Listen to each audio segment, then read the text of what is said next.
بسم الله الرحمن الرحيم، والصلاة والسلام على أشرف المرسلين سيدنا محمد صلى الله عليه وسلم النبي الأمين وعلى آله وصحبه أجمعين.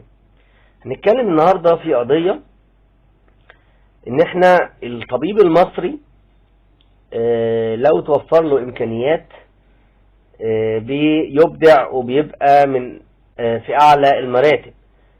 يعني في جراحين كتير من أهمهم الدكتور مجدي يعقوب طبعا، وفي دكاترة كتير في مستويات كتير، أطباء ومجالات أخرى بيتميزوا جدا لو توفرت لهم إمكانيات اللي في الدول الأوروبية. هو هل الإمكانيات اللي في الدول الأوروبية غير اللي في مصر؟ طبعا. يعني يكفي ان انا اقول لكم ان بره عمليات الجيوب الأنفية، الآلات والتكنيك والأجهزة اللي تستخدم فيها غير خالص اللي تستخدم في مصر. وبالتالي في مصر أصبح مرض الجيوب الأنفية ده مرض مزمن، لأنه علاجه وإن كان ليه عملية بس تكنيكها أي كلام، وبالتالي بترد خلال فترة وجيزة. أما من بره بتبقى مختلفة تماما، والعملية بتبقى ناجحة جدا. الأطراف الصناعية، مش عايز أقول لكم إن بره الأطراف الصناعية تطورت جدا لدرجة إن بيبقى معظم اللي فقدوا أطرافهم في حوادث أو كده بيبقوا تقريبا قريبة أوي من الطبيعي، وبيقدروا إنهم يبقوا يمارسوا حياتهم عادي جدا. هل الحاجات دي هقول لكم أمثلة تانية وبعدين هنتكلم. مثلا أجهزة الغسيل الكلوي، أجهزة الغسيل الكلوي بره غير خالص اللي موجودة عندنا، كل يوم فيها جديد. أجهزة الغسيل الكلوي تقريبا بتماثل الكلية الطبيعية في جودتها دلوقتي بره. في حاجات تانية زي مثلا في فرق بين قياس الضغط اللي احنا بنقيسه ده، اللي هو جهاز الضغط، اللي هي الجهاز اللي بيقيس الضغط في الذراع ده، اللي هو الجهاز بيقيس الضغط الدم الطرفي.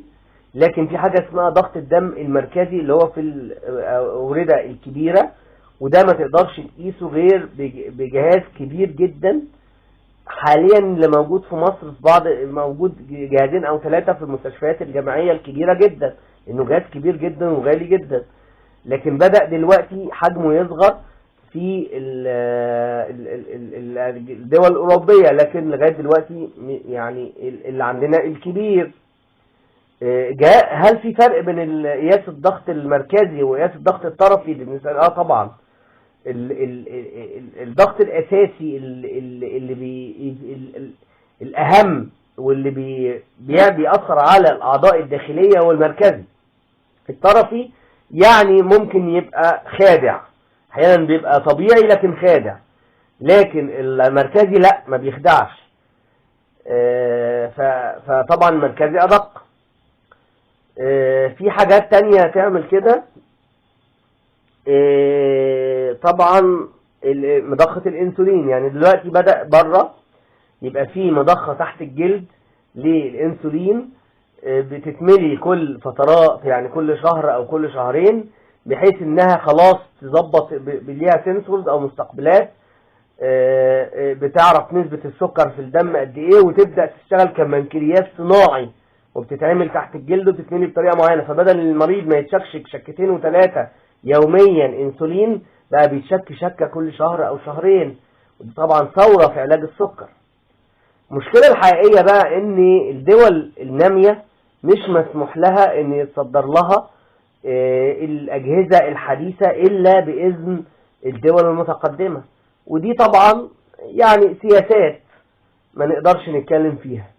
يعني مش الموضوع ان معاك فلوس او لا انت مش مسموح لك ان يجي لك الحاجات دي اصلا، ودي سياسات عليا. فطبعا بما اننا احنا البحث العلمي عندنا ضعيف والامكانيات ضعيفة، فاحنا ما بنعملش ابحاث، وبالتالي مش احنا اللي بنكتشف حاجات، وبالتالي احنا مستهلكين مش مصنعين. وواضح ان احنا هنفضل كده فترات طويلة نتيجة المستوى الاقتصادي بتاع الدولة عندنا.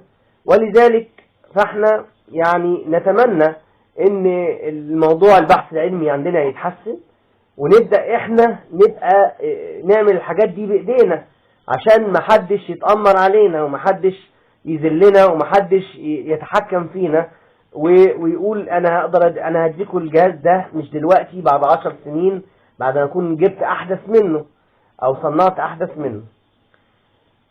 فطبعا الفرق كبير زي ما قلنا بين امكانيات او الحاجات الالات والامكانيات الطب بره وبين الطب في مصر، برغم ان الطبيب المصري بارع جدا، ولكن ان وفرت له الامكانيات. وحط ده تحتيه 3-4 خطوط. أنا أتمنى للجميع صحة جيدة، والسلام عليكم ورحمة الله وبركاته.